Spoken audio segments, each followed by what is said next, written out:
In a good while. In a good while, blah, blah. Oh, fuck, I'm kinda sick. Yeah, I'm kinda sick. I can do this. Chapter 4. Ruby re-emerges into the room with the cell. Tom is here. Greet Tom. Ask him if he has seen red. Ask him how his eyes, stomach are feeling. Tom says his stomach is feeling much better, but his eyes is in severe pain. He doesn't know who Red is, but he does say that if you meet that person who keeps smiling, yes, he saw him. Red let Tom out of the room he was trapped in just a few minutes ago. Tom came out to look for Ruby. Tom is glad to see Ruby. He says he thought she might be dead. Ask to look at Tom's eye. Tom hesitantly agrees to let Ruby to take a look at his eye. Tom shakes Ruby gently by the shoulder. He asks if she's okay. She is sort of blanket on him for a moment there. As Tom go out to the other side of the room, she thinks she sees something. Tom tells Ruby there's no way he's walking across the room as he doesn't want to fall into the gap. Tom tells Ruby she must not have noticed it.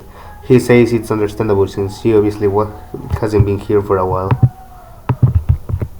Asks Tom what happened in the time she has been gone. Tom explains he's not sick anymore. He took an antidote 3 days ago. He hasn't seen much since he's been locked in a room, but he says that he's been hearing loud creaking and cracking noises echoing from other rooms. Told Tom to show you where he was locked up. Tom agrees and leads Ruby up the access hatch. That's funny. Tom says this doorway was just open. Examine the bin, the place where her locker used to be. Close the C hatch with the computer. Look down the shaft where we pushed the barrel through. Look at the blobby thing.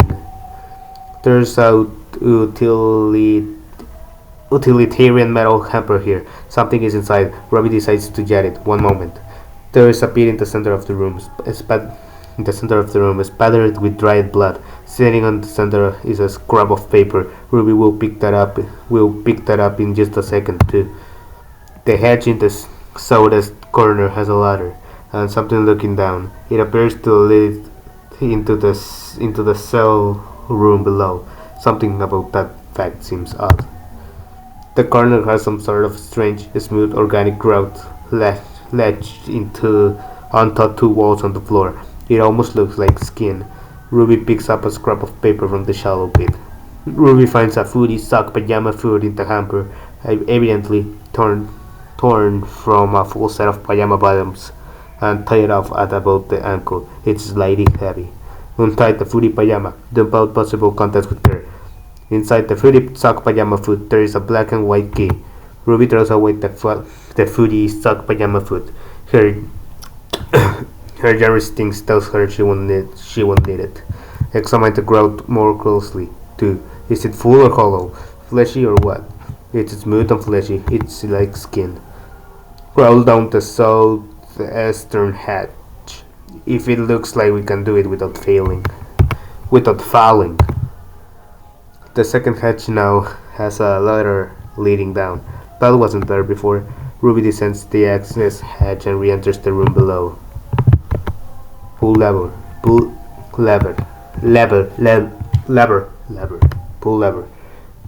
Ruby tries to pull the lever, but something blocking it from moving. It looks like part of the mechanism is missing, like a thin metal rod, about the size of a toothpick. Tie the string around the lever and exit the room. Ruby throws a small bit of string to the lever, then climbs back up to the room where she first awoke.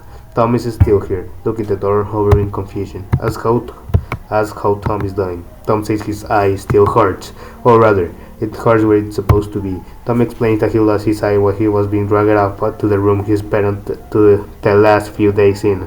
The thing that brought him there did it. Ruby must just not have noticed between her flashes and distractions. Ask Tom to describe the thing that brought him there if he remembers. Unfortunately, Tom says he didn't get a good look at whatever dragged him away. He was already sick. He says most of the pain of his eye has gone away by now. Poor Tom lost his eye. Ruby hugs him. How do you pronounce hug? hugs him for comfort. Tom looks like he feels better. Basically, tell Tom what happened to you. Ruby tells Tom what happened. Tom explains he's been weak and despondent lately, and unfortunately can't help her with many details, except that the western door in the room with the big console, the one that the fish tank door leads to, is the way into the room he was trapped in. They both agree that the only thing to do now is go forward. Explore what was once the sea hatch. Tom and Ruby both go back down the access hatch to check the sea hatch. Also, there is a hook on the ground here, but it is not sharp and is riveted firmly to the ground. It essentially is a heavy-duty high hook. Examine the symbol now above the sea hatch. Ruby has a feeling she's seen this before somewhere. Examine the black panel thingy. Then go through the hatch if the panel isn't interesting. It's some sort of movable wall panel, but it won't budge. It must be remotely controlled. Ruby and Tom head through the sea hatch. What are you doing, stupid cat? Shut up. Ruby and Tom emerge in the back room. In the small closet to the east, on a shelf, there is a large metal safe. Instead of a combination lock, it has a spherical indentation about as big as Ruby's fist, like a socket. The room is also quite clean. See what is around the safe shelves. Examine the bowl. Examine the lock more closely. The shelves are bare. The light bulb is on. Oh, you stupid cat. The lock is simply a spherical indentation. Wait. The light bulb is on, looking unremarkable and harsh. The lock is simply a spherical indentation. There's nothing more significant about the socket to speak of. That's all there is to it. Use key on safe. Ruby uses the black and white key on the wall cabinet. Inside the wall cabinet, Ruby finds another paper scrap. She also recovers an old-fashioned black leather medicine bag. Inspect the medicine bag.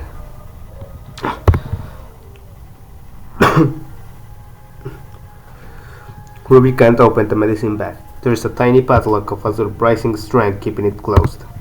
Go east. Bring Tom. Ruby heads west. Remember the view.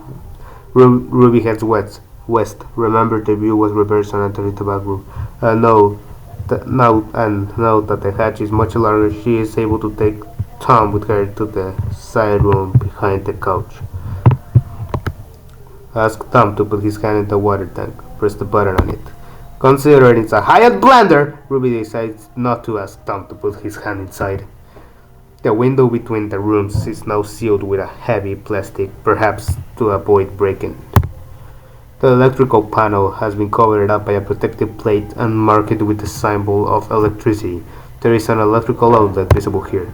Is there a hatch under the window? A little hatch, maybe? Can it be opened?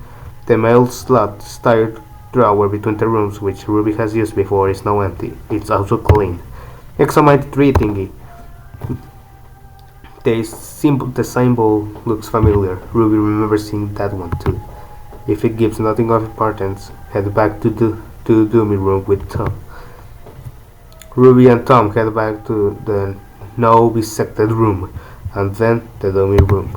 As soon as Ruby re-enters the bisected room, the sea hatch inexplicably slams shut. Tom is sealed on the opposite side of the wall from Ruby. Again? This is getting kinda old.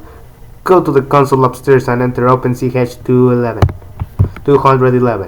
I don't know if that can be verifiable or not. Ruby returns upstairs.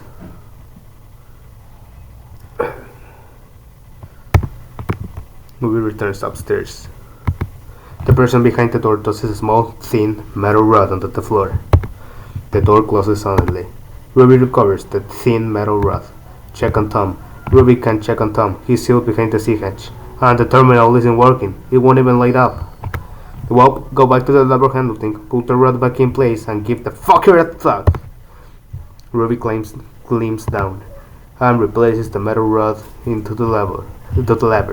Ruby pulls the lever up, only to find it has more slack than she realized. Something in the room moves in response Something moves in response but to the pulling of the lever, but Ruby can't really see it from here. On the way up the ladder, press the second button from the top. Ruby releases the lever and it snaps back up, down, into the place. Something in the room moves, again. Pull it tight and tie it to one of the rungs of the ladder with a string.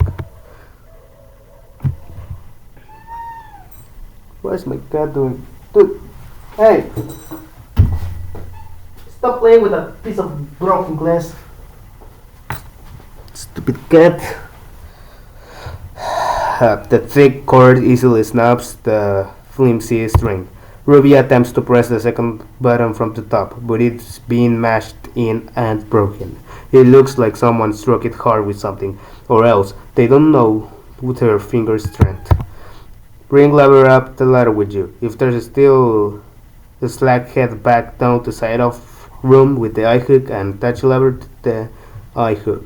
Did I read that correctly? I don't know. Bring lever up the ladder with you. If there's still a slack, head back down to the side of the room with the eye hook and attach lever to the... Ruby heads upstairs. There sure is a lot of slack here. Ruby hooks the lever handle onto the eye hook. Ruby retrieves the crowbar. Pry open C-hatch to try and save Tom. The thick metal shutters on the C-hatch are way too strong for Ruby to pry open. Smash open the little metal lock with the crowbar. The lock is surprisingly resilient, but Ruby knew this already. Maybe it's not so surprising. Use crowbar on the boarded up hole. Delicious plank pulling action. Ruby rapidly returns to the boarded up hole, but she's not strong enough to pry the boards free. Her girlish figure is just not up to the task. She very rapidly returns to the other side. How considerate of her. Go to room to the left. Ruby heads west. Ruby enters the dummy room. Try remove rope from dummy. Ruby tried before. She just can't banish it. Inspect new plaque under the trauma part of the wall. There is some sort of large black and white painting on the wall. Beneath it, there is a plaque in a language Ruby cannot understand.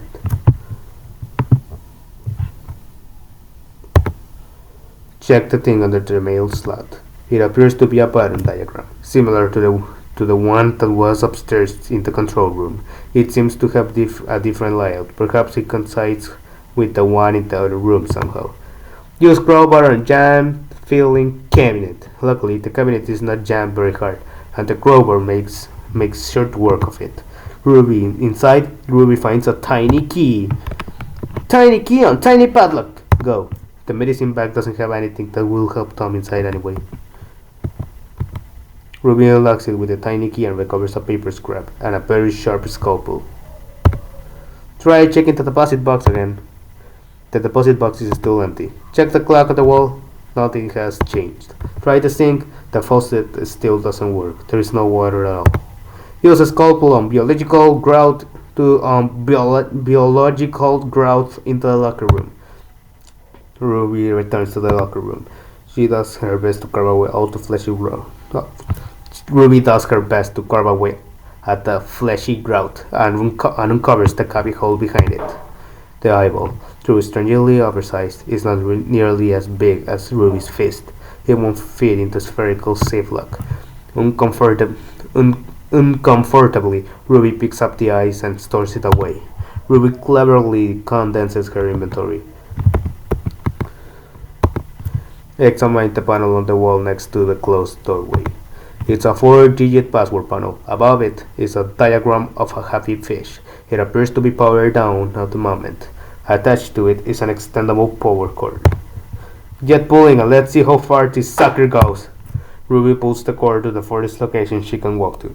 Looks like there's plenty of slack. Tom arrives on the other side of the thick window. Try to pass the cable through the mail slot. That will never work. The mail slot is specifically designed to only open to one side of the wall at a time. Send the eye to Tom and try to ask if it's his, for no real reason. That's terrible. Even if the eye was his, this it's past the point where it could be reattached even if there were proper medical facilities available. Ruby is not so cruel as to do that to Tom for no reason. A smashed window with crowbar! The thick window is made of some sort of very resilient plexiglass. It refuses to give. Search for an outlet side. Then, are we strong enough to move the do not open box? The box is still tight. Ruby girlish figure isn't enough to force the do not open box open. Flash Tom, help me through the closet before you can see pancakes. Ask Tom if he has anything in his pockets. Sadly, this time Tom is carrying nothing. No tap, no can opener, no condoms! Oh, I miss doing that. Send Tom the crowbar and see if he and his manly physique can open the grate to the sea hatch. Ruby sends the crowbar to Tom through the drop slot. Tom receives the crowbar. With his weapon of potential destruction, Tom feels his manliness surging back. His manly physique is at its peak. He pauses triumphantly to celebrate. Tom feels like he could do some serious bashing here.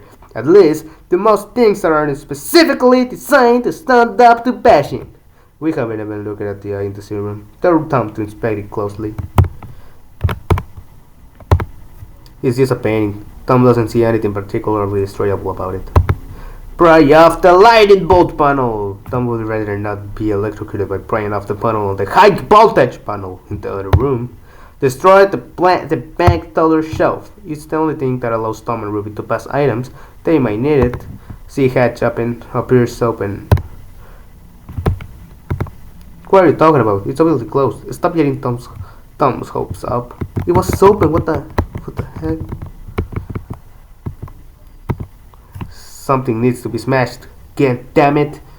Take out them shelves in the closet. Mind the light. Fuck yeah!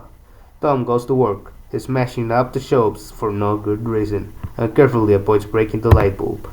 Then he decides what the heck and smashes the light bulb anyway. It's very satisfying. Smash sofa.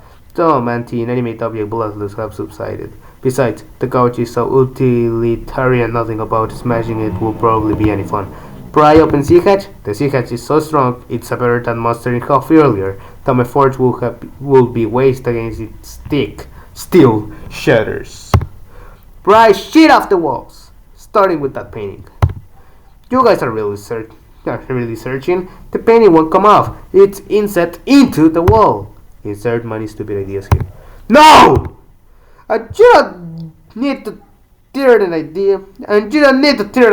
You're only floating the thread with pointless comments. I'm sure Tom heard you the first time. Gosh, you guys. I mean, jeez. Switch back to Ruby. Go back to the set of buttons alongside the ladder near the lever. Ruby decides to jet off her fluffy white butt and goes to the buttons again. Which button should Ruby press? Think carefully. Pressing random buttons might not be wise. Ruby is pretty sure she remembers seeing a diagram earlier. Top 1. Are you sure? Okay, but don't say you weren't warned. Ruby presses the top button. Ruby hears soft, distant sounds of running water. Nothing else seems to happen. Press button 4. Ruby taps button 4. There's a loud rumbling sound from somewhere in another room, but otherwise, no visible change. Ruby decides to return to check on Tom. He's okay, but there's a weird clanking sound nearby, like something moving around in metal. Ruby tells Tom she pressed some buttons. Tom says a minute or two ago something started making noises from the pipe overhead. Every 30 seconds or so, a clanking, clattering sound echoes in the pipes, like something's passing through there. Try breaking open the pipe and seeing what it is. The pipes here are all shielded with thick metal plates. Tom wisely moves to the back room, where the pipe is exposed. Tom lets fly with the crowbar and a saw-steel pipe. For better or for worse, the pipe is smashed wide open. Just in time, the rumbling sound is coming this way again. A perfect glass sphere comes tumbling down the shaft and lands softly, unharmed, on the soft yet utilitarian couch. You sit on the safe. Tom unlocks the safe using the glass sphere and the safe lock socket. Inside the safe, Tom finds some sort of peculiar wooden disc. Go back into the tech room, put the disc into the mail slot, and send it to Ruby. Tom passes the strange disc to Ruby, who looks a bit startled to see it. Ruby sets the wooden disc onto the bag in the clock-like device. It fits perfectly. To which symbol should Ruby point the disc? Top 1. Ruby points the dial disc to the top symbol. The sound of sliding metal comes from Ruby. Just as Ruby had hoped, the symbol must have opened the sea hatch. Tom enters the room, looking pleased to see Ruby. He carries the extendable power cord Ruby forgot in the other room. Hug Tom. Ruby hugs Tom. Tom goes a step further. Oh yeah, go for that kiss, you little kitty. You deserved it. You deserved it. Oh, too bad you're about to find out about something terrible. Poor little soul. I wouldn't tell that to him. Ruby returns to the clock. Fucker! She turns the dial away from the top symbol, and she can hear the C hatch slam down again. Ruby turns the dial to the bottom symbol. A faint sound of sliding metal can be heard through the plexiglass. Turn dial to the top, go to the other side, leave Tom behind, ask Tom to turn the dial to the bottom again. Ruby uses the dial to open the C hatch and heads towards the room on the other side of the glass. Ruby's head is killing her. Ruby wipes the blood off her forehead. Tom didn't see. Knock on the glass, press your head against the glass, shout that you are not well. No, Tom can't know. Tom, please turn the dial to the bottom symbol. Ruby gets Tom's attention and gets him to switch the dial to the bottom long enough for her to open the small slot in the wall and retrieve the fourth paper scrap. She signals Tom and he switches it back again, opening the sea hatch. Ruby returns to the dummy room. Tom begins to apologize for his earlier rash action. Ruby quickly dismisses it. It's fine, don't worry about it. Ask Tom to return dial to north symbol. Get out. Have Tom plug in keypad. Ruby reopens the sea hatch. Tom returns through it to the other side and plugs in the extendable power cord from the digital lock upstairs. Ruby and Tom return to the top level and enter the code into the powered-up terminal. This is it! Not quite as planned. Tom and Ruby make a boring excursion back downstairs through the sea hatch, unplug the cord, pull it back to the proper side, change the dial to the symbol in the water, then climb back upstairs. But it's very boring, so let's just skip all that and get to the good part. It's what Ruby would want. She doesn't mess around. Prepare to swing crowbar. Walk to the doorway. Tom and Ruby prepare themselves. But there's no one on the other side. The monitor system appears to have been destroyed. Nothing to do now, but just cross peg and cross-shaped slot. Ruby finally inserts the cross peg into the cross-shaped recess in the wall.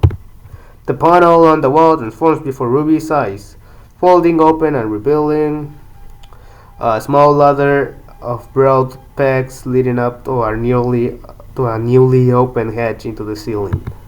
Climb up. Ruby and Tom climb the ladder up up the new hatch in the ceiling. It is no mystery whose home this is. You probably saw them kissing and broke the monitor in a rage. This is unsettlingly possible, considering the time between when the monitors were fine and when they were broken. Analyze object under the tenting, then the bloody hole in the wall. There's a cereal box under the red stand. On the wall, among endless scrawls of illegible feathered writings, there's some sort of crude, arcane circular diagram, and in the center, a relative fresh bloodstain, probably from some time in the last few days. Looks like someone hit their head here, very, very hard. Open cereal box. There is a very sugary cereal inside, but there's very little left. Something rattles inside the box, which promises a prize inside. Something falls to the floor. Amid red feathered writings from the Something falls to the floor. Amid red feathered writings from the cereal box. Are those teeth? Examine them to determine their true nature. They're teeth. Alright. Ruby pockets the handful of teeth. Tom explains he was trapped behind this door. Red let him out, so Red must be in there now. Hey, that's the candy girl. Damn, I wanted some candy. So Red. Tom explains he was trapped behind his door. Red let him out. So Red must be in there now. The door is locked, but Red is on the other side. He might let them in. Tom suggests. After all, he let Tom out. Knock on the door.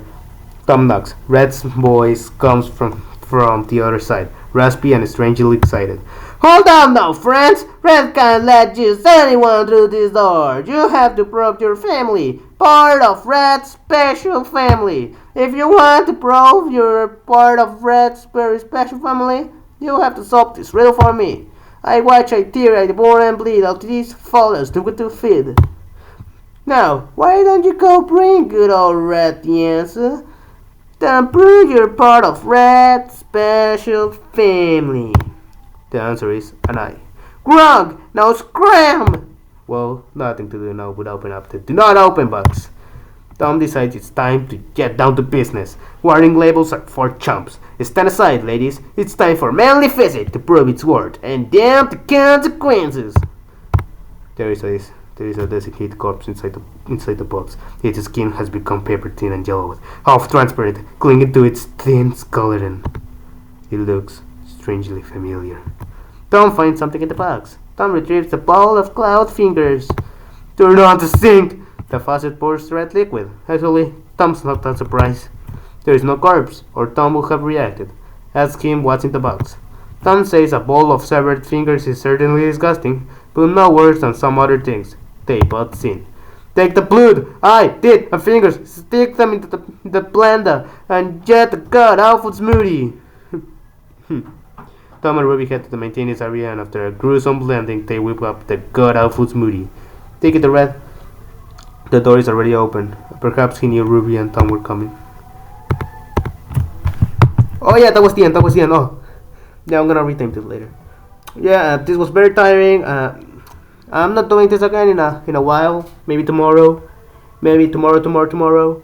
Maybe next week. Who knows? But yeah, I'm very tired. I don't really want to do this anymore. But yeah, I'm going to try and speedrun the whole thing. Who knows? Maybe I will speedrun all of the chapters in one sitting. Shoutouts to Artistic Pibri and Ruby. No, not this Ruby. The Ruby that moderates the Weaver Quest website.